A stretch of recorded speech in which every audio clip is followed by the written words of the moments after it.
አንዱ ለአንዱ በረከት ከመሆን ውጪ ቤተክርስቲያን ሌላ አጀንዳ የላትም። እንግዲህ 4-5 ይሁን መጽሐፍ ቅዱስ እዚህ ማስተማር አስቤያለሁ። ምክንያቱም ብዙዎቻችን ይህን የእግዚአብሔርን አጀንዳ ወይም ሀሳብ ለነገ ትውልድ ለነገ ተረካቢ ትውልድ አፍርተን ለመስጠት አልቻለንም። ለምሳሌ ያልቻልነው የት ጋር ነው ካለ የእኛ ድካም ብቻ ሳይሆን የእኛ አለማወቅም እዚህ ላይ እንዳለን ነው ለሁልጊዜ ያለው። ስለዚህ ቤተክርስቲያናችን መጽሐፍ ቅዱስ አንድ ቃል ባይብሎ እየመጣ ነው። ጌታ ኢየሱስ ክርስቶስ እንደዚህ አለ፣ ጽድቃችሁ ከፈሪሳውያንና ከሰዱቃውያን ካልበለጠ ከቶ መንግሥተ ሰማይ አትገቡም አለ። ጌታ ኢየሱስ እንደዚህ ብሎ ያስተማራቸው ደቀ መዛሙርት ነበሩ። ምክንያቱም በጽድቅ እንዲበልጡ ቢሰብካሉ። ስለዚህ ዛሬ የምናገረው አንድ ወንጌሉባት ስለ ቅዱስ ቁርባን ወይም የጌታ እራት በብለው ላይ የጌታ እራት በዚህ ዘመን እኛ እየሰራነው ሳይሆን የብሉይ ኪዳን ዘመን እንዴት እንደነበረ ብዙዎቻችን እናውቃለን። የብሉይ ኪዳን ዘመን ዘጸአት ምዕራፍ 12 ከቁጥር 1 እስከ 20 በሚናጠናበት ጊዜ የፋሲካ በዓል የእስራኤል ልጆች ከባርነት 430 ዓመት ከሰቃዩበት ስቃይ የወጡበትን መለኮታዊ ለትውልድ እየመጣ ልታመድ ያለው ክርስቶስ ኢየሱስን የሚያንጸባርቅ ጠቦትን ሁሉ አርደው ሌሊት ፋሲካ በልተው ቤታቸው ላይ በበራቸው ላይ መቃን ላይ ደም እንደቀቡ መጽሐፍ ቅዱስ ይናገራል። ይህ ስርዓት የቅዱሳን ወይም የጌታ እራት ወይም የቅዱስ ቁርባን ስርዓት ነበር። ክርስቶስን በብሉይ ኪዳን በዓመታት መካከል ሙሴ እግዚአብሔር እንደተናገረ ይህን ስርዓት በዓመታት ያደርጉ ነበር። ይህ ብሉይ ኪዳን። አዲስ ኪዳን ላይ ስንመጣ ደግሞ ጌታችን ኢየሱስ ክርስቶስ ለኛ ብሎ በመስቀል ላይ ራሱን አሳልፎ ከመስጠቱ በፊት በማቴዎስ ወንጌል ምዕራፍ 26 ከቁጥር 17 እስከ 29፣ ማርቆስ 14 ከቁጥር 22 እስከ 25፣ ሉቃስ 22 ከቁጥር 17 እስከ 20፣ ዮሐንስ ወንጌል 6 ከቁጥር 48 እስከ 50 እና አንደኛ ቆሮንቶስ 10 ከ48 እስከ 50፣ አንደኛ ቆሮንቶስ 11 ከ17 እስከ 34 ላይ ስለ ቅዱስ ቁርባን መጽሐፍ ቅዱሳችን በአዲስ ኪዳን ግልጽ አድርጎ አስቀምጧል። በትክክል ምን ማድረግ እንዳለብን አንድ ሰው ይወት ስለ ጌታ እራት ስለ ቅዱስ ቁርባን አድርጎ ስለ ቅዱስ ቁርባን ሲናገር ወይ ስለ ጌታ እራት ሲናገር በጣም ማወቅ ያለብን አንድ ምስጢር ነው። እኛ በዘመናት የምናደርገው ትሪቶፕና ብስኩት ለውጥ አያመጣም። ለውጥ የሚያመጣው የጌታ የኢየሱስ ክርስቶስ ሞትና ትንሣኤውን ምን ማድረግ ነው? ማመን ነው። እምነት ከሌለ ለውጥ ምን ያደርጉ በሕይወታችን አያመጣም። ስለዚህ ቤተ ክርስቲያን ይሄ ነበር ትናንትና ወዲህ በልቤ ሲመጣ ሰፊ ማስተማር የፈለኩት የጌታ እራት ወይም ስለ ቅዱስ ቁርባን ማኖ ገርቴ ሙዱኑ ቦፍታ ኢየሱስ ክርስቶስ ጉያ ቦፍታ ኢየሱስ ክርስቶስ ጌታ ኢየሱስ በተሰጠለት ዕለት ፋሲካን እንዲያዘጋጁ ከደቀ መዛሙርት ጋር ተናግሮ ባነበቡት ቦታ ላይ ሄዳችሁ ፋሲካ አዘጋጁዋል። ሄደው ሲያዘጋጁ ከነሱ ጋር ለመብላት ሲመጣ ከእናንተ አንዱ እኔን አሳልፎ ይሰጣል። ለምሳሌ ቅዱስ ቁርባን ለቀበል ሐቂም የምናጣው የት ጋር ነው ስንል ወንድሙን አሳልፈን ለክፋትና ለተንኮል መስጠት ስንጀምር አንቀበልም። ከዛ ብዙዎቻችሁ በደንብ ዛሬ እንዲሰሙ ፈልጋለሁ። እግዚአብሔር ሰጥቶኝ መጽሐፍ ውስጥ ብዙ እውቀት እግዚአብሔር እንዲዛይሮ ሰጥቶኛል። ስለዚህ ቅዱስ ቁርባን ስንመጣ አስቆሮቱ ይሁዳን አብረው ቁጭ ብለው ነው ተቀበለው። እኛ ለቅዱስ ቁርባን አንድን ግለሰብ ወይም አንድን ሰው ሕይወት መኮንን አንችልም። እኛ የምናውቀው የራሳችን ነፍስ ነው። እኔ ነፍሴን ነው የሚያውቀው፣ አንተ ነፍሲ ነው የምታውቀው። ነፍሲ ካልፈቀደ ቅዱስ ቁርባን አለመውሰድ ያልተደርሻል። ስለዚህ ግዴታ ነው። በዛ ምክንያት በተለይ በታሪክ መጽሐፍ በተማርን ጊዜ ምስራቅ ኦርቶዶክስና ምዕራብ ካቶሊክ ነቢዩ መሐመድ ኮከብና ጨረቃ ይዞ ከመውጣቱ በፊት በዚህ ቅዱስ ቁርባን ስርዓት ላይ እየተጣሉ ነበር። ይህን አስረዳል። ቴዎሎጂ ታሪክ መጽሐፍ ስንማር ካቶሊክ ዛሬ ምስራቅ ላይ ሆነው ኦርቶዶክስ ምዕራብ ላይ ሆነው ቅዱስ ቁርባን እንደዚህ ወይን ሲጨምቁ በተጨመቀ ወይን ውስጥ ዝንብ ስትወድቅ ጳጳሳት በሙሉ ተሰብስበው እቺ ለወደቀችው ዝንብ ምን ይደረግ ነው እያሉ ምን አይነት ወደቅ እንደሆነ ነው። በዛ ኦርቶዶክስና ካቶሊኮች ሲሰባሰቡ ለዚህ ቅዱስ ቁርባን ኦርቶዶክስን ካቶሊክን ሊስማሙ አልተቻለም። ምንድነው አንዱ ብለው ተረኛ አፍ ላይ ድሮ እንደዚህ በኪኮምቤ ነው የሚሰጠው በትልቅ ተረኛ የሚደርሰው ይውጥ ዝምባውን እየዞረ ወይ ተረኛ ሲደርስ ይዋጥ።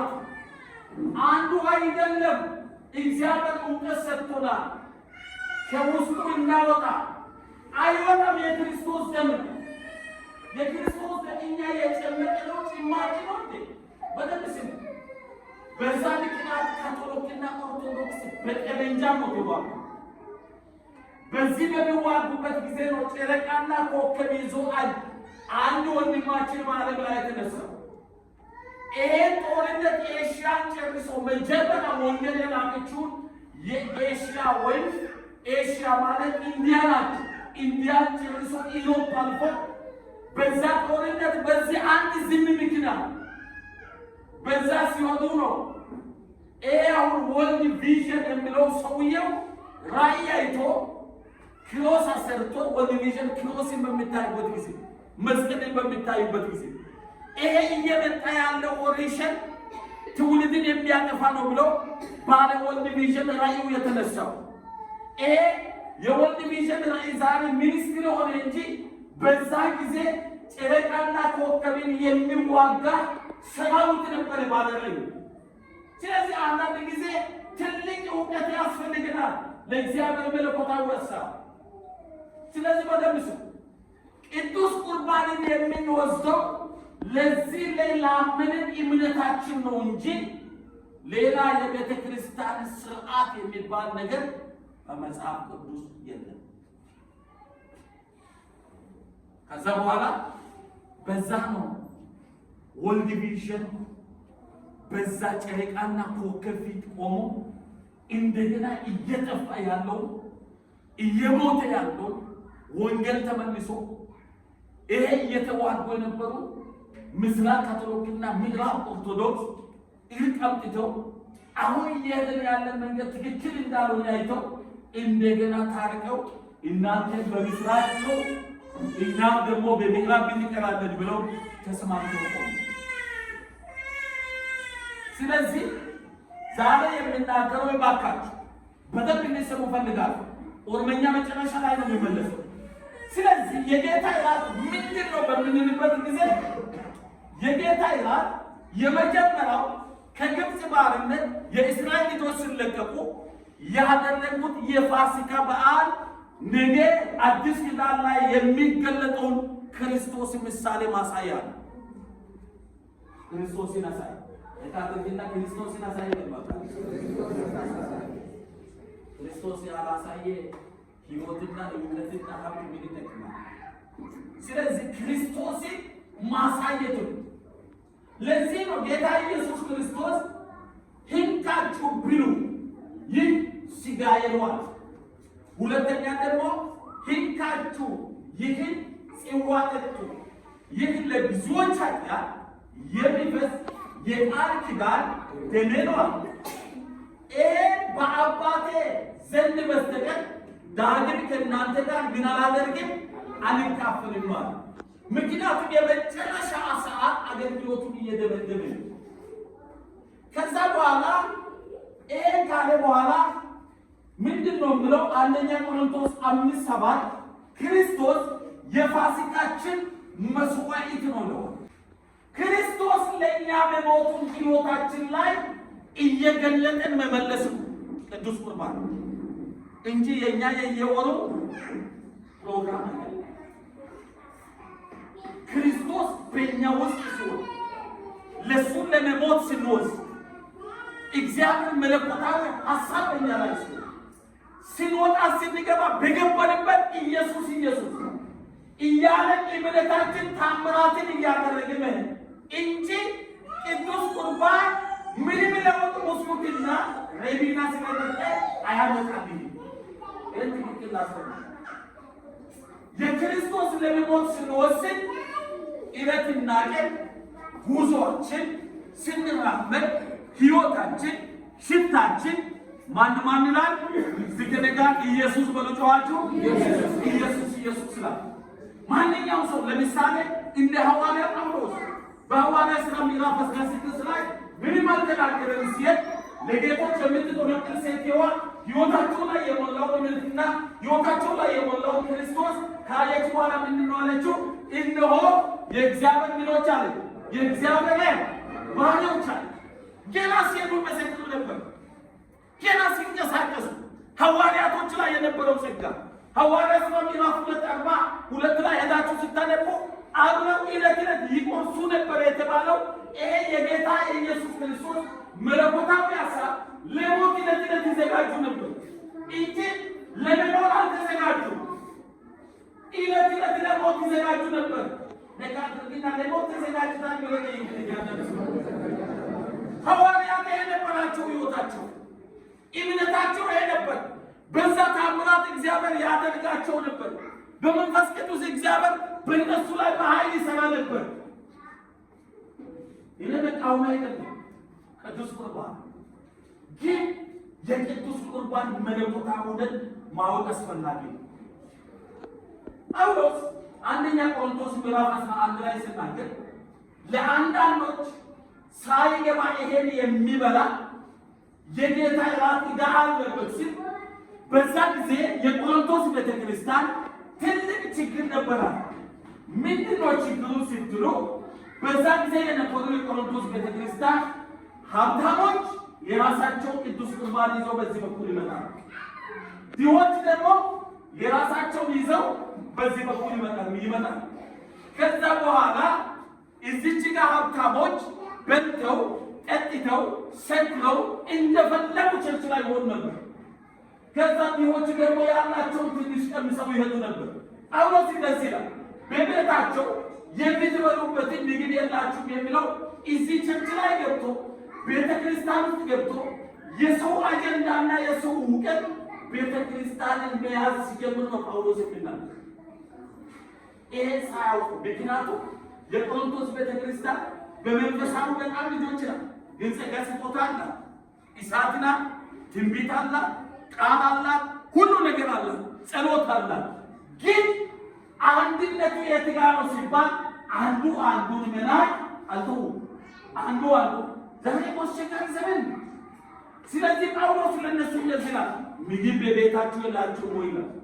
ይሄ የምታደርጉት ቤተ ክርስቲያን ላይ የጌታ ራት ሳይሆን የልባችሁ ምንድን ነው ያለ ነው። የልባችሁ ፈቃድ ይኖራችሁ። ለዚህ ጳውሎስ እንደዚህ ይላችኋል። በደንብ ስሙ። አንደኛ ቆሮንቶስ ላይ ጳውሎስ 11:23-25 ሲታነቁ ጳውሎስ ለዚህ ትእዛዝ ሲናገር ምንድን ነው ብለው ሊያበራራ የሚመጣው ክርስቲያን በጊዜው የጌታ ራት ስርዓት እንዲፈጽም ሲናገር የልቡን ፈቃድ ማድረግ የለበትም ይለው። ቤተክርስቲያን የልባችንን ፈቃድ ማገልገል ስንጀምር አታሚ ምክንያቱም ምንም አይደለም። ስለዚህ ሐዋርያው ይሄ ካለ በኋላ እንካችሁ ብሉ ለእናንተ የተሰጠ ሥጋዬ ነው ይላል። ሆዳ ያና ኩን ነፍ ክርስቶ ኢሳ isaaniitti kennameera. Nafi Kiristoos siif kenname naaf kenname. ለኔ የተሰጠው የክርስቶስ ሥጋ በእምነት ነው የሚቀበለው እንጂ በዚህ ስርዓት ብቻ አይደለም። ለምሳሌ እዚህ ጋር አንዳንድ ቤተክርስቲያን የኢየሱስ ሥጋና ደም አንዳንድ ቤተክርስቲያን በዓመት አንድ ጊዜ ታደርጋለች። በዓመት ስንት ጊዜ? አንድ ጊዜ። እስቲ አንድ ጊዜ በሉ። አንዳንድ ቤተክርስቲያን በዓመት 3 ጊዜ ወይ 4 ጊዜ ታደርጋለች። አንዳንድ ቤተክርስቲያን በየወሩ ታደርጋለች። አንዳንድ ቤተክርስቲያን ላይ ስትመጡ የአባላት ሆነው ያልተቆረቡ ሰዎች አይቀበሉት ይላሉ። ይሄ ሁሉ የሰው እውቀትና የሰው ፍልስፍና ነው። ግን ትክክለኛ ቅዱስ ቁርባን መቀበል ማለት ክርስቶስ ኢየሱስን አምነው የሱን ሞትና ትንሣኤ ለትውልድ ምን ማድረግ ነው? መስበክ ነው። እስቲ ከኔ ጋር መስበክ ነው በልቷል። መስበክ በምትቀማበት መስበክ፣ በምትቆምበት መስበክ፣ ኢየሱስ ማለት ስትሰራ መስበክ። አንዳንድ ጊዜ እንግዲህ እኛ አማኞች ጌታን መስበክ አንፈልግም፣ ግን ስርዓቱን በጣም ይፈልጋል። ስለዚህ ዛሬ የሚሰብከው የሚያስተምሩ ይሄ ነው። ይሄን እንግዲህ ጌታ ገብቶኝ በጥቂቱ የተረዳሁት ይሄ ነው የሚያስተምረው። ስለዚህ ይህ ደም ነው ካለ በኋላ ምንድን ነው የምለው? እዚች ጋር አብያተ ክርስቲያናት ደግሞ የጌታን ራት ከመውሰዳቸው በፊት አንዳንድ ቤተ ክርስቲያን እግራቸውን ያጥቡ ነበር ይላል። ምን ማለት ነው እግር ማለት? እግር ማጠብ ማለት ክርስቶስ የደቀ መዛሙርቶችን እግር አጥቦ አንዱ ለአንዱ የሚኖርበትን ሕይወት አሳይቶ ነው። ሰማችሁ? ነቃ አድርግና ቅዱስ ቁርባን መቀበል አንዱ ለአንዱ የሚኖር ሕይወት ነው ብለህ ይገርም አጠገብ ያለው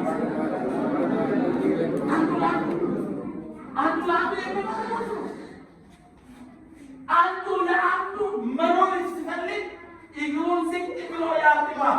አወደ ጌታ ጋር ጾም ጸሎት ላይ እግራቸውን ለማጠብ ሲመጣ አሌክሳ ነው አሮጊቷ ወደ 70 ምናምን እድሜ ደረሰች። ነቃ ጌታ ትክክለኛ ጌታ ራት መስራት ማለት አንዱ ለአንዱ መኖር ነው።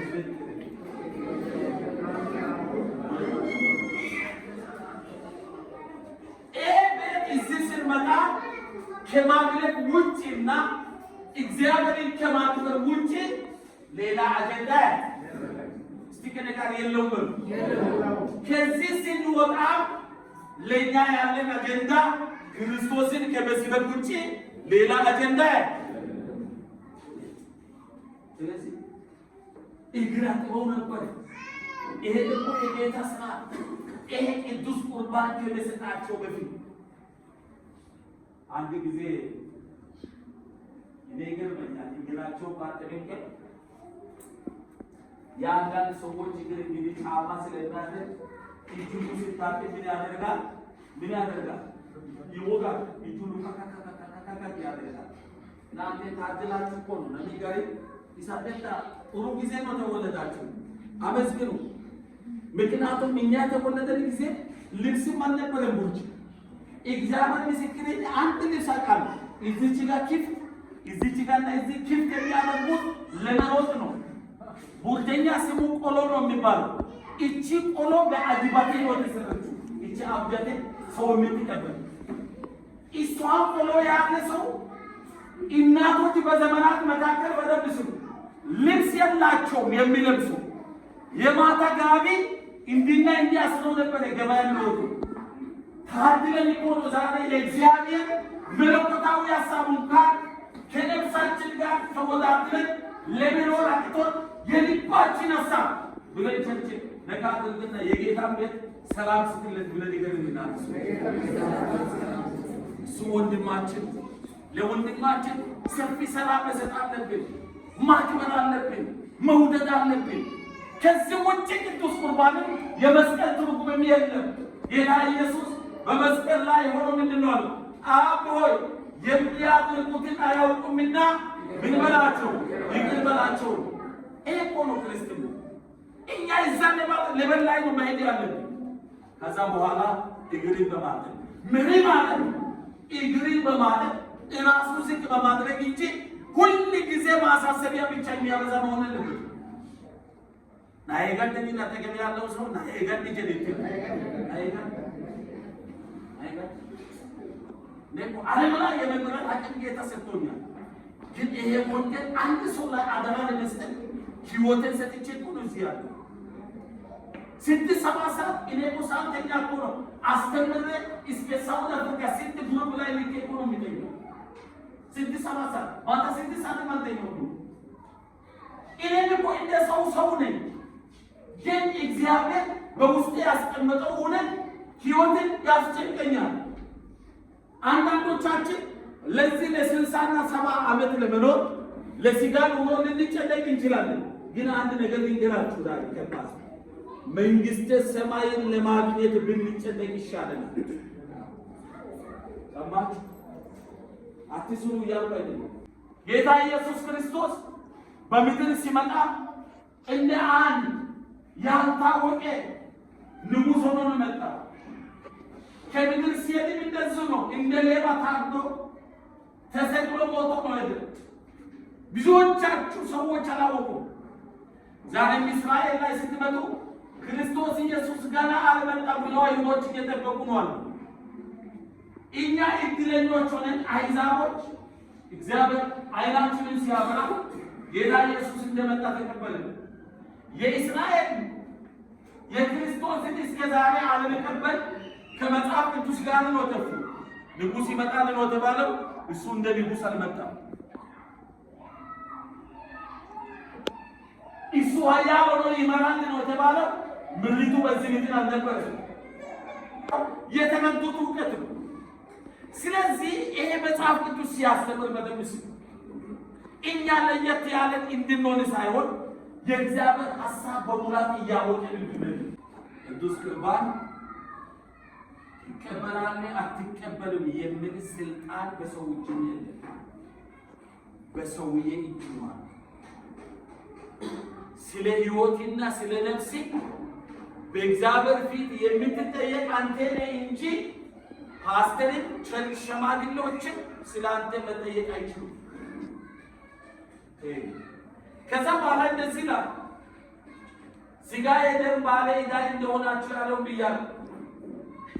የቆሮንቶስ ቤተክርስቲያን እንደ ዕዳ የሆነችው ለምንድን ነው ካላችሁ ሀብታምና ድሃን በመለየት። ዛሬ እዚህ ከሮባኒ አካባቢ አንዳንድ ቤተክርስቲያን ፓስተሮች አስራት የሚያወጣ ሰው እንደ ሱቅ ድርጅት ነው ያዘው። ባንክ ምሽጦ ያምጣ፣ ስርቆም ያምጣ፣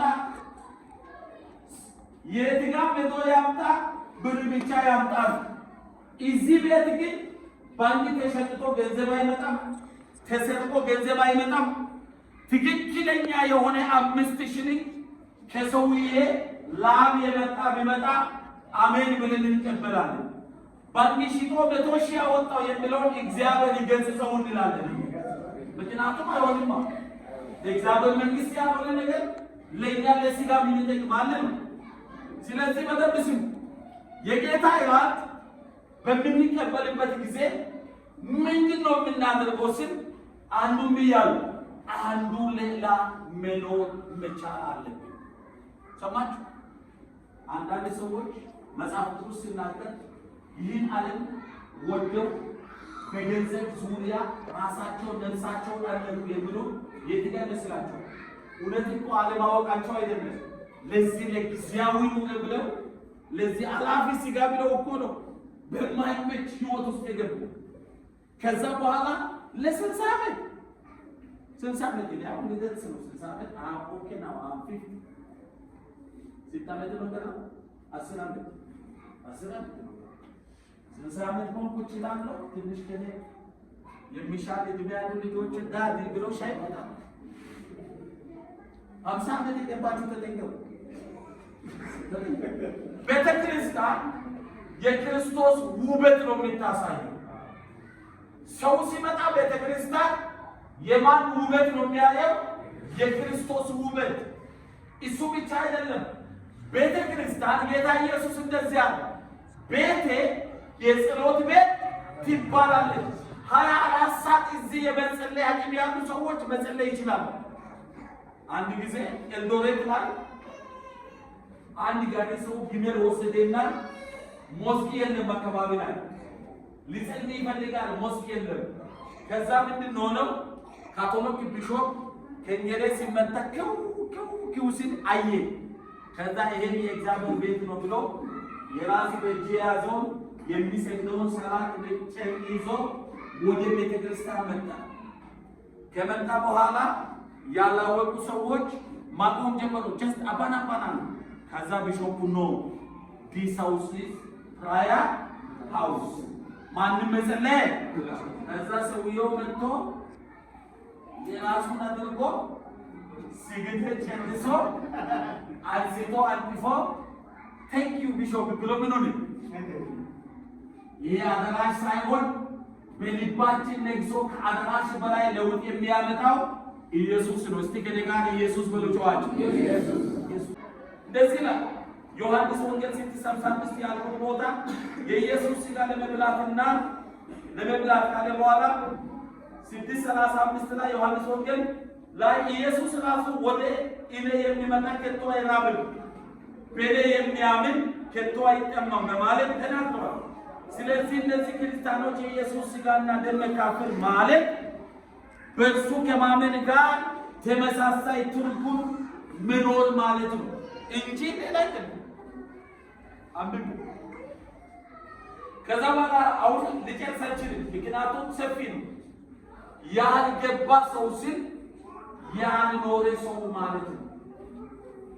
ለወንድሙ የማይኖር ሰው ወንድሙ ጋር እኔ ላንተ እሞታለሁ የማይል ሰው እኔ ላንተ እሞታለሁ ብሎ እሱ አሁን ለእኔ መሞት ከፈለገ እኔ ምንም ቢያደርግ ለእኔ ስለሚሞት እኔን ተሸክሞ ይሄዳል። እኔም እሱን እንደዚህ ተሸክሜ እሄዳለሁ። አንዱ ለአንዱ በረከት ይሆናል እንጂ ቤተክርስቲያን ዓላማው የጌታችን የኢየሱስ ክርስቶስ ይሄን ካል በኋላ አንድ ሶስት የሚሆኑ ነገሮችን ላሉ እንደዚህ ነው። ቅዱስ ቁርባን ይህን የሚሉት ከክርስቶስ ጋር ያለ ንብረት በማዘውተር ጌታ ኢየሱስ ሥጋዬን የሚበላ ደሜን የሚጠጣ ሁሉ በእኔ ይኖራል ያለው መሰረት መያዝ ነው። ለካድርግና በውስጥ ጌታ እየኖረ ነው ብለህ ጠይቅልኝ። አንድ ሰው ተገቢያ ኢየሱስ ሲከስ እንጅራ ጅራችሁ ጅራ ይስራፈና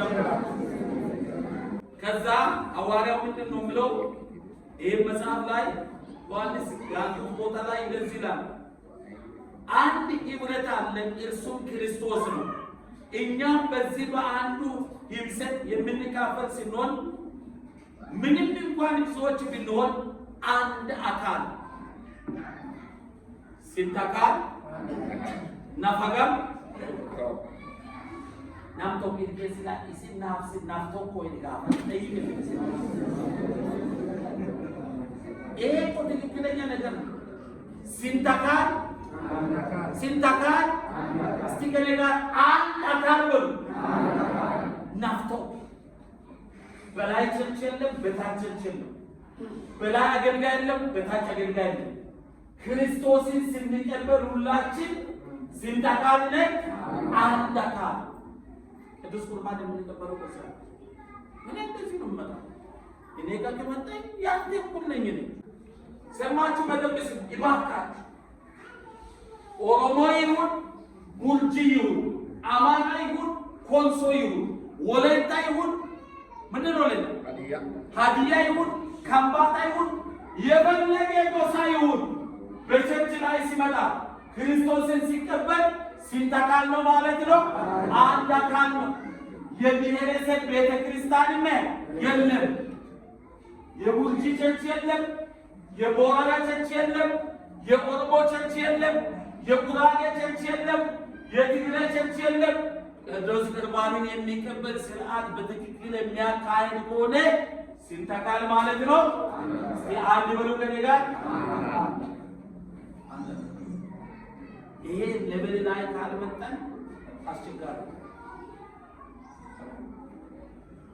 በጣም ቤተክርስቲያን ነው የተቸገረችው። በዚህ ነው አብሮ እየበላ አንድ አካል እየሆነ አብሮ እየጠጣ ዞሮ ይመጣና አብረን አንጋባ ብላል ከዚህ ቤተሰብ ጋር። ይሄ እሙር ቤተክርስቲያን እቺ የክርስቶስ ቤተክርስቲያን ሳትሆን የዘር ቤተክርስቲያን ናት። የዘር ቤተክርስቲያን ጋር አምልኮ ሊኖር ይችላል፣ እልልታ ሊኖር ይችላል፣ ሽብሸባ ሊኖር ይችላል፣ ሁሉ ነገር ሊኖር ይችላል። ኢየሱስ አይኖርም። በጎሳ በዘር ላይ የተመሰረተ ቸርች ላይ ቡሌሳ አምልኮ ይኖራል፣ ትንቢት ይኖራል፣ መገለጥ ይኖራል። ግን እውነተኛ ኢየሱስ ምን አይሆንም? አይኖርም። እስቲ ኢየሱስ አይኖርም ብለዋል።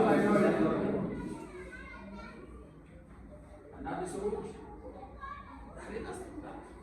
ይሄ መጽሐፍ ፓስተር አይቤ ሲያስተምር ህይወትን ሰውቼ ሲማ አያለው ሲብይ ሰበኔ ከለምቄ ቦድ ማራደዳ una galantoሽ ካልተይካችሁ ተንሳው በልተ አበይ ዲንታ ሊንት በሰከች ፓስተር ወሽ ያው ይተቀበለ ወጣው የተበለ ነው መስክ ወጣው ወጣው የጌታ ቤተሰብ እዚህ ጋር ሲል እኛ የመጣነው ለአንድ አካል ለመሆን ብቻ ነው። እግዚአብሔር ልዩ ልዩ ጸጋ ይሰጣል አምናለሁ። እግዚአብሔር ልዩ ልዩ አገልግሎት ይሰጣል አምናለሁ። ከኔ በላይ እግዚአብሔር ወጣቱን ቀብቶ ያነሳል አምናለሁ። ግን ትክክለኛ የሚነሳ ወጣት አብረን የምናገለግል ህዝብ እኛ አንድ አካል መሆናችንን ማወቅ ያስፈልገናል። ኑይ አክናም ተቆታ አክኑይ ተቆታ አክናም ጉንታ ዲቃን ከስንጅል ሉቡቴ ናኩሚሲ ተቆታ ቢኑዋቃ ከሰት አክናም ተቆታኑ ዱቢ ዋቃ ማሮ ሙዱኖ ካን ፉዳት ቦፍታ ክርስቶስ ኑቲ አክኑ ተቆ ጅራኑ ኑቲ የግድ ነው። አንዳንድ ነገር አላወቀንም እንጂ ቤተሰብ ለቤተሰብ ነው የግድ ነው። እሱ ልመና አያስፈልግም።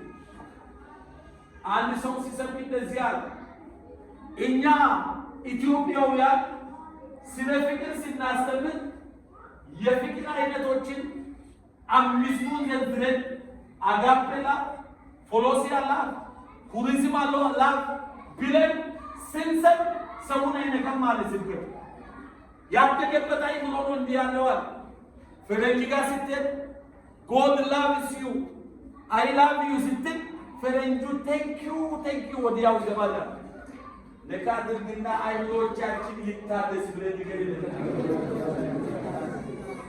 እንደ ፈረንጅ አይኖ እኛም እኔ ገረመኝ ባለፈው ውጪ ነበርና እኔና ባለቤቴ ፈረንጅ ሲመጣ የኛ ልጆች በሙሉ ፈረንጅን ይከተላሉ።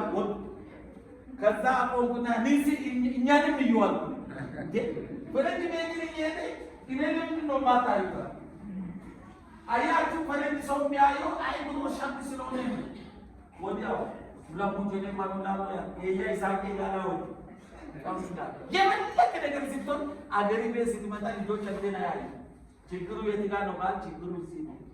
ምክንያቱም ተሰብኮ ማን ይቀበል እኛዚህ የሚወጣ እዚህ እግዚአብሔር የሚደጫው መገለጥ ብቻ ይላል። መገለጡን ለውጦ ወደ ትምህርት ያመጣል። መገለጡ ይለወጣል። አንድ ስን እስቲ አካል በሉ ኢቢሲ ቢሆን ኤካ አደማይ ቢሆን ሲሲ ቻርች ቢሆን ኢዛ ጎስፖል ፓዋ ቢሆን ኢዛ ቤተሳይዳ ቢሆን ኢዛ ሌላ ምንድነው የናዝሬት ቸርች ቢሆን ከኤጀንት ሚኒስትሪ ቢሆን የትኛው ካለባንዲ ከቡርጂ ያለፈ የኬንያውያን ቸርች ቢሆን ሲታቃሎ ሲከለጋ አንድ አካል ነው በልቷል።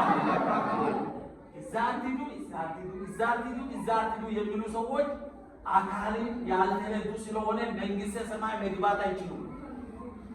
ምክንያቱም አይገቡም። ያደረጉት ያሉት ነገር ከመጽሐፍ ቅዱስ ምንድነው ውጪ ነው። እዚህ የለማ የትኛው ቸርች ስትል አንተ አካል ነህ፣ አንቺ አካል ነህ። የሌለውን የሚያስተምር ፓስተር ቀጥታ የሚሄደው መንግስተ ሰማይ ነው ካላችሁ እሱ የናንተ ይሆናል። አይገባም። ምክንያቱም የለማ እንደ ቃሉ አልኖረማ ደካግና እንደ ቃሉ እንኑር ብለን ይገለጣል። ዛሬ እንግዲህ ይህን ባለፈው ሳምንታት እየተዘጋጀው አገልጋዮችን እያስተማር እግዚአብሔር እንግዲህ በሰጠኝ እውቀት ይህችን ቤተክርስቲያን ለማሳደግ ህንፃው ማደግ የለበትም፣ እኛን ማደግ ያለብን። ህንፃው አድጎ 6 ሆኖ እኛ ስር የቀረን ችግር ነው። ስለዚህ ከህንፃ በላይ ማደግ ያለብን እኛ ነን። ስለዚህ ይሄን ካል በኋላ ሐዋርያው እንደዚህ ይላል። ይሄን ይብረት አንድ አካል ካለ በኋላ የጌታ ራት የእግዚአብሔር ጸጋ ከምንቀበላቸው መንገዶች አንዱ እንጂ ሌላ አይደለም። ጸጋ የምንቀበለው ጸጋው ክርስቶስ ስለሆነ የጌታ ራት ስንቀበል የምንቀበለው ምኑ ነው? ጸጋው ነው። ከናም ቸርች ላይ ሆናችሁ አጋንንትን የማውጣት ስልጣን ከሌላችሁ የሆነ የጎደለ ነገር እዚህ አለ ማለት ነው። ጸጋውን ስትቀበሉ ጸጋው ክርስቶስ ስለሆነ አጋንንት በፊታችሁ መቆም አይችልም። ስለዚህ ወደ ክርስቶስ መለኮታዊ ቅዱስ ቁርባንና መለኮታዊ ሐሳብ ውስጥ ምን መሆን አለብን? ማደግ አለብን።